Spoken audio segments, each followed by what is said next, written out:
And welcome to our afternoon keynote on rethinking customer contact post-COVID. I'm Ted Hunting, CCW Advisory Board member, and I really have just one goal this afternoon. I'd like to leave everyone here with one, maybe two really good ideas that you can take forward to make your company and your employees more effective as together we rethink the customer experience. So we've got a lot to cover, and I'm going to go move very quickly. And one thing I want to also stress is everything that I'll be talking about today, these are ideas and things that companies around the world are doing now. So there's a number of companies that they're ready for COVID. They have been ready for COVID. They've gone remote. And I'm going to share some best practices and keys that I hopefully everyone here can take away and bring to your organization as well. So to start, here's a familiar picture. This is really exciting to see, or not so exciting to see in some ways. Dropbox, one of the most innovative companies in San Francisco where I live, they've been known for having this incredible culture, and they just announced this month that they're now going to go remote permanently. So they're going to have that option available for all employees. So we've seen the whole world has changed, but we're now seeing a big shift where companies across the board, from the Googles of the world to the Dropboxes and others, are making the change more permanent. Another thing we've seen, this was a recent study from IBM. We've all seen like Amazon and some of the other online retailers have done very well from a financial standpoint during COVID. And one thing that IBM has stressed is that e-commerce, which was already, pushing so hard and creating so many disruptions in the retail industry, has now vaulted forward 5 years, literally in the last few months. And then finally, this is the stat that I find most interesting. McKinsey just did a study, and they basically said that, digital transformation, which we've all been talking about, it's so key to the customer contact world. Everything from, new digital channels like WhatsApp, new mobile communication forms, and so forth. McKinsey's basically said that due to COVID, we've had 5 years of acceleration in digital adoption, and it happened in only 8 weeks. And, it's things like the Zoom we're on right now. It's things like people working on Teams. So the water tower conversations that I know I personally miss are very different now. So a lot of things have happened, a lot of changes. So I wanted to actually share a term. It's a VUCA world, if you will. This is an old military term, and it actually refers to volatility, uncertainty, complexity, ambiguity. And to me, I think it really captures where we are today. And in many ways, I live in California. I'm outside San Francisco right now. And our skies last month turned literally orange. And it literally felt like Mars. If you looked at the pictures, you would have thought you were on Mars, even though I've never been on Mars. And in many ways, I think we all feel like we've landed in this strange place, and we're looking for a map to get back to what we're used to and what we know. And so what I'd like to do is I'd like to share a map and some keys with each of you that you can take back to your companies to help you and your teams be more effective. So we want to move from our land over here in the Martian landscape, and we're looking forward to this brighter, better road that's in front of us. And we'll be here soon. So I would like to start with a map for companies to win post-pandemic. And to get things started here, you can actually see here, this is actually a radar map. And for those of you who've never seen it, what a radar map does is it provides different attributes. And you can actually see the different attributes are here around the axis of the radar map. And then you could be graded on a scale of 1 to 5 or 1 to 6 on each of these attributes, for example. So for example, the company in red is scoring relatively high on all attributes, and that's a good thing. And the company in blue isn't such a good company from the attributes. So let's start with the map for great CX post-COVID. The first item is omnichannel conversations, and we'll get into more detail on each of these as we go through. But basically, omnichannel conversations is that ability to have the single continuous conversation that's low effort across all your channels. Secondly, remote capabilities is a really key attribute to have post-COVID. I think that one's pretty well understood. Next, mobile digital channels. Digital channels have always been so important, but what we're seeing now is with people more remote and more mobile, we've seen acceleration there, as McKinsey noted. AI CX innovation, we'll get more into that momentarily. Knowledge worker empowerment, with now agents remote, spread around the country, around the countries, around the world, giving them the ability to be very effective in this new world is going to be really key as well, as is supervising those employees. And then finally, a topic that might be new to many of you, but it's really exciting from my standpoint, it involves AI as well, is this concept of omnichannel quality management. And we'll get into more detail there. So basically, these are the attributes that you want to look at to deliver great CX post-COVID, and we'll share some keys on how you make that happen in a moment. But basically, these are the guys you don't want to be, and these are the guys who you do want to be. So let's get into the keys. So first off, 5 keys to make this map your map. The first one is to be ready with remote CX. And again, everything I'm going to talk about today, these are things that companies are doing today and you can do as well. So the first one is this idea of work from home flexibility. Agents can have the ability to use their home computers, their soft phones, and even their own personal mobile phone for things like chats, dealing with customers, and so forth.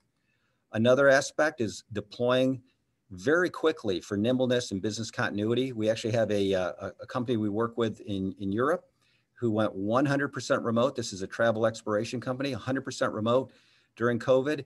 And then also one of the largest US banks, we actually moved 2,000 agents remote in 2 weeks to handle a lot of the payroll protection calls that were coming in due to some of the issues they were having with their prem system. So being nimble for fast deployment is really key as well. Seamless internal communications, and I want to drill down on this one just for a moment. So having like internal chat so your agents and supervisors can talk is really key.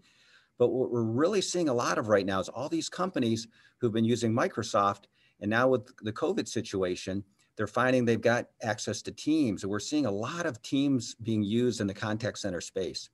For example, you can have a channel on the hot topic of the day with suggested responses that a supervisor can send out across the entire team.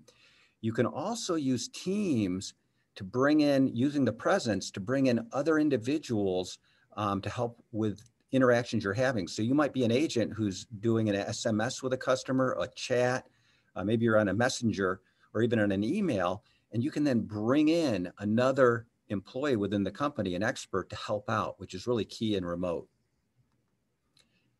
And then finally, on this topic is this idea of employee presence, because you can actually even go outside the contact center to bring people in to help as well. And we'll give an example of that shortly. So key number 1, be ready with remote CX, and a little bit more, remote agent management. So on this one, we talked about messaging.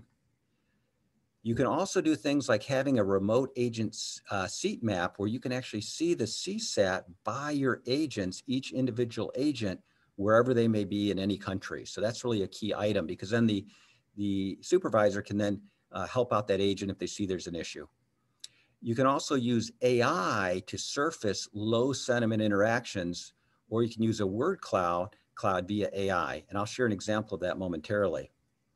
And then as those interactions maybe have poor sentiment, you can surface those interactions so a supervisor can then review them and coach, score, and help the agent. And then finally, this is an example of a remote agent desktop. And we talk about mobility being more and more important. So obviously you want the agents who can handle it on their laptop, for example, but giving them the ability here, for example, to deal with calls, but also these messages. This could be any channel. This could be an SMS. This could be a web chat. This could be a Facebook Messenger, WhatsApp. Giving an agent the ability to do this on their mobile phone via the cloud makes for a very productive environment for the agent and for the customer. So key number 1 is be ready with remote CX. And these are some of the tools you can use to do that.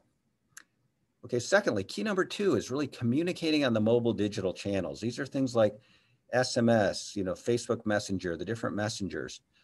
So we all know about the traditional channels, and this is really all the new ones. And we're going to see with this 5-year acceleration in mobile digital channels that McKinsey and others have noted that these new messenger channels are going to become bigger and bigger and what was already a tidal wave, the wave has only gotten bigger. So having the ability to communicate on those channels is really going to be key. And then in addition to that, looking at the mobile device, you want to make sure that every single channel that we've talked about, you can also access via the mobile. So for example, here's a situation where someone maybe even within their company app is able to have a bot conversation, then they're brought in with an agent when needed, and then being able to even share pictures or videos or documents to help out is something that's very important as well. So giving the agent and the customer the ability to communicate on the mobile with all these different digital channels is really key. Pretty exciting stuff. Okay, key number 3 is really about empowering agents as knowledge workers. And on this one, for example, let's take a couple of examples. Everyone's talking about AI and CX, but I think a lot of companies that I've talked to over the last few years in particular, they don't know where to start. So part of what I recommend is to really start simple. Start with a simple use case where a customer has a need and use AI to innovate, and then you can go from there. And we're seeing more and more with the COVID situation that call centers have been, there's been such a flood of calls that we need to use AI and new forms of self-service to really help these situations. So let's take an example. So you might want to use self-service and with AI to triage and gather basic information, and then perhaps you complete the entire interaction, but if need be, you can then bring in the knowledge worker with that information passed on. So for example, here's an example on an omnichannel agent desktop where there's a bot conversation, and then basically when the agent's brought into it, the agent has the complete history at his or her fingertips.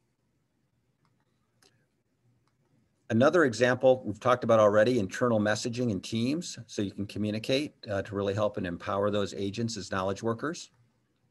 And then another great example is using AI Agent Assist with simple APIs to the best of breed AI vendors such as Google, Microsoft, and IBM, or even a proprietary solution to really help your contact center. So here's an example where maybe somebody is communicating with the agent, and the agent actually can see their sentiment done through AI. And it could be a chat, but it could also be a text message or a Facebook Messenger conversation as well. And when the person mentions Maui, AI is able to provide some suggested responses. So having that AI Agent Assist is another way to really do some of the light lifting for the agents and bring them in when more help is needed. And then so many of the bots that are out there, we've all encountered what I call the dumb bots, and Gartner and others predict that most of them are going to be decommissioned in this first phase of rollout because they just are not getting the job done properly. So as part of self-service, everyone wants self-service, but it might be good to consider things like a voice biometrics where, you know, we always talk about effortless service. And then when you call in, it's like name, rank, and serial number. Whereas voice biometrics can allow AI to authenticate the customer, reduce friction. And then also, everybody loves self-service, but how many people love an IVR? Not very many. But a conversational IVR can actually help you have a very smooth, effortless conversation where you're not stuck in a tree of fixed choices, but you can actually speak freely and get the information you want. And then finally, having that unified single pane of glass, a single desktop, where an agent can see every single interaction on every channel at his or her fingertips makes for a much better empowerment and customer experience as well. Okay, key number 4. This is actually one of my favorite keys. It's this idea of personal effortless CX for customers and agents, because we've heard about it. There's been books written on it. Matthew Dixon's Effortless Experience is one of my favorites from a few years ago, but so many companies are still missing the boat here. So in terms of personal effortless CX, the good news is Omnichannel, which even 2 years ago was about 12% of companies, it's now doubled. We're up to around 25% of the companies, depending on who you look to, IQPC, Dimension Data, and others, but it's finally being realized. That's the good news. The bad news is most companies are still multi-channel and they're siloed. And a lot of that is because they're still dealing with older on-premise systems where you had, each system and each channel was put in independently. So it's very understandable why they're there. But I think now with COVID coming and our need to be more nimble, more flexible, more people coming online, it's time now to break down those silos and really get moving on omnichannel. The technology's there. It's easy to do. It's so much more easy to do than it was years ago. And just a reminder, because I think the vendor world has totally confused everybody about omnichannel. Omnichannel is very simple. It's when you can have that single continuous conversation across all your channels where the agent can see every single step in the journey and the customer doesn't have to repeat themselves as they progress. And as a key to get started there, you don't have to hit every channel in the world. Just maybe get your top 1 or 2 channels working together as one, and then you can add other channels later. And again, this single unified desktop, like for example, here is an example where there's a bot conversation and then there's a human involved, but this could be every channel. You could have your chat channels here. You could have an email channel. You could have the phone calls and so forth. So having the ability to see every single interaction in the history makes it so much easier for the agent. And if you make it easier for the agent, it's that much easier for the customer as well. And then finally, single pane of glass, that's really the key here. You don't want to have, I know there's a major hotel chain that I think as of last year, they had 11 desktops for their agents. And that's even the most incredible super agent isn't going to be very effective if they have to look through that many different desktops. Okay, now key number 5. This is an interesting one. I'm going to spend a moment on this because it's a newer topic and it involves AI as well. But if you look at the spending priorities, IQPC, Gartner, and others will tell you that CX is typically a top 3 area of spend and top 3 area of focus for companies. And 3's on the low side. Many companies put it much higher. But everyone talks about great CX, but if you can't create and fix the CX situation, if you can't measure it. And unfortunately, what we're dealing with is quality management today. It's really not in our today's digital world. We're really stuck in an old voice world. So this is, most interactions are not measured and sampling's pervasive. Most digital and emerging channels are not even measured for quality. And most measurements are after the fact when it's too late to act. They're not in the moment. This is a study that we actually did in the United States as well as in Europe. And you can see that these are the channels over here on this portion that our companies measure. And most everybody measures the voice channel. But then as you get from the traditional channels into the new digital channels, most of the digital channels are not measured. And even when they are measured like voice, most companies might sample only 1% of those interactions. So what we're recommending is you can use AI to monitor 100% of the interactions on every channel. Let's take a deeper look at that. So here's an example of monitoring every interaction on every channel using AI. AI can detect every interaction such as sentiment. So for example, you can see here, these are various channels like text, voice calls, emails, and so forth. And then you can actually see the sentiment on each of these channels. And then that's one way you can do it passively. You can also, after each interaction, do a very low effort breadcrumb survey, something like a lift survey, 1 to 5 stars, how do we do? And you can also capture actively the voice of the customer. So basically then you can look at sentiment, and I think I have it hidden behind the mobile phone here. You could also have like CSAT, for example, for each interaction as well. So it's a great way to get 2 different indications of quality on every interaction and every channel. And then you can also surface these interactions. So if a given interaction falls below your SLAs, you can then route that immediately to a supervisor to review and help fix that interaction so you can act in the moment. We'll give an example of that. So here's a situation. For example, you might do a search for people I manage, and I want to sort it by interactions with low sentiment. And then you can actually review the recordings, grade, and coach the agent. So you might say, show me sentiment for every agent I manage. And then here, you can see the interactions. You can see the sentiment. And then if you see an interaction with maybe poor sentiment, you can then review the voice or the screen recording. And you can see the information here. You can actually use a scrubber to move throughout it. And then you can grade and coach the agent immediately to help with the situation. So this is a great example of being able to monitor every interaction using AI and then respond and act to help make the agents more effective, especially important if they're remote and you're not near them as well. Now, we talk about omnichannel quality management here in Key 5, but it can be at the agent level, as we just mentioned, but it's also exciting to look at it at the macro level, not just at the agent level, but the macro level. What do I mean by the macro level? So first off, you might want to look at it by channel. You might want to look at it as they're aggregated. You might want to see, well, how are my bot interactions doing? How are my IVRs doing? How's my conversational IVR? And you can see sentiment, which is in the faces here, of course. And then the radial dial here, this is where you might want to look at it based on the voice of the customer survey, like the Lyft breadcrumb type survey that we just talked about. So by feeding up a simple survey at the end of every key interaction, you can measure it actively. And then you can also use AI to measure it passively. You can also look at it by journey type. So in this example, if you're a bank, you might want to look at mortgages versus general customer service, or if you're selling TVs versus refrigerators, whatever it may be. And the other area that's very exciting using AI as well is you can actually look at it through a word cloud. And this might be a little hard to see, but here's where you're basically doing a search by the email channel, it could be any channel. And then you can look at it by customers or agents over a given time frame. So you might be able to see, well, what's the big hottest issues that customers are emailing us about right now? Or you might want to see, what are the big issues agents are dealing with right now?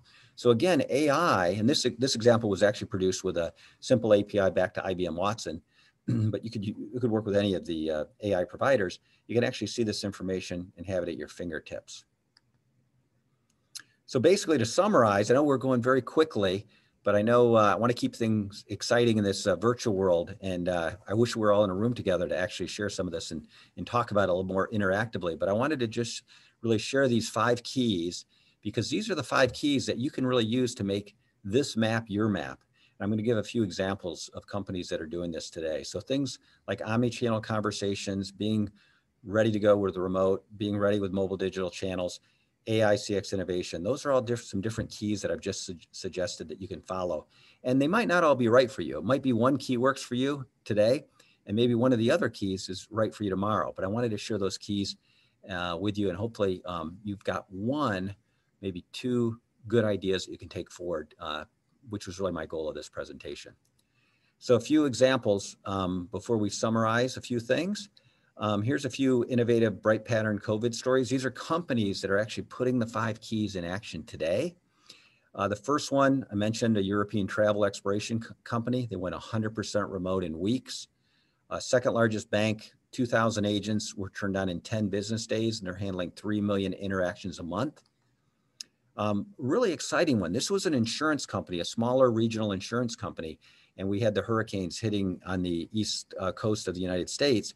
And during the hurricane season, they are actually able to not just have the contact center agents on the platform, but they actually burst it to include most employees. So every single employee can help out during these times. So it's a great way to bring your entire company to bear to help and offer great CX.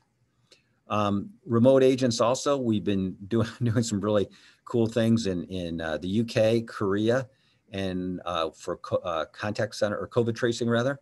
And we've also been doing some telehealth, to counsel people over chat and video chat for people who are feeling the stress in Mexico. So I thought that was sort of a cool use case.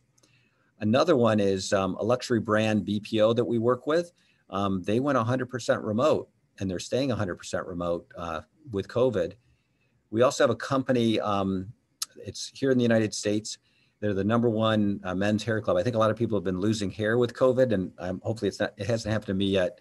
But what this company used to do is they'd meet in person with the different, their clients. And now what they can actually do is basically through a cell phone, they can take a picture of their scalp or a video, they can share it with their contact at this company. And then when they need to meet with them, they can send an SMS and meet them out at their car or however they do their service. So this is a really cool application as well. And then finally, there's a luxury retailer the largest one in Russia, and they have a lot of store personnel. And what they're actually doing that's pretty cool right now is they're 100% remote, but when someone actually comes into the contact center over like a web chat, what they're able to do, if someone says, hey, I'd love to see how that purse looks with this scarf or whatever it may be, they actually are able to conference in a person who's in the store, and that person in the store will take a personalized video with their phone and show the customer what they want to see. And then they share that with WhatsApp, which is really cool. So it's using the mobile digital channels. And then it also takes care of any bandwidth type issues because WhatsApp covers that. So it's a way to actually redeploy some in-store personnel. They can still add value and help out people even with COVID. So I thought that was really a cool example of redeploying personnel and also using the new digital channels. So to summarize, we felt like we ended up on Mars, and we're starting to see the light ahead, and it is coming. I'm very confident in that. But it will be great when we're all together next year at CCW. Amsterdam was an amazing event last year. Oops, lights are going out. Hold on. Thank you. Sorry about that. And brighter days are ahead, contrary to the dimming of the lights that you just saw. So a few final thoughts. First, who would have thought 5 years ago that cloud is now less risky and safer for your business and employees? But that's the world we're in today. So the tipping point, it's here, it's happened. Cloud is the way forward. And I would recommend to everyone, if you haven't made the move yet, it is the way to go. It's going to be so much better. It's nimble, fast to deploy, gives you the latest features. Who knows what the next messenger will be? If you put in place a cloud solution and that cloud solution is on the cutting edge of these new digital channels, you've always got it right when it's available. You'll have it first ahead of your competitors. Remote ready when needed with dynamic virtual capabilities. We talked about that. This is key. It's time, start true omnichannel, even if it's your top 2 channels. The technology is finally makes it easy. It's very doable. And then consider omnichannel quality management. It might not be right for you yet, but if you really want to improve the customer journey and the customer experience, you really need to measure it. And I saw a few questions pop up here as well, so I'll handle any of those momentarily. And then look to use AI with new forms of self-service. I mean, self-service is more important than it's ever been now, and AI can really do a lot of the easy lifting, if you will. And AI can also help your agents with the agent assist that we talked about. And then finally, so many companies, we have a tendency to, if we have an IVR, everybody in the world is going to get that IVR. So we tend to build our journeys inside out as opposed to outside in. So I'd really recommend you take a look at it from the customer perspective and design your journeys that way.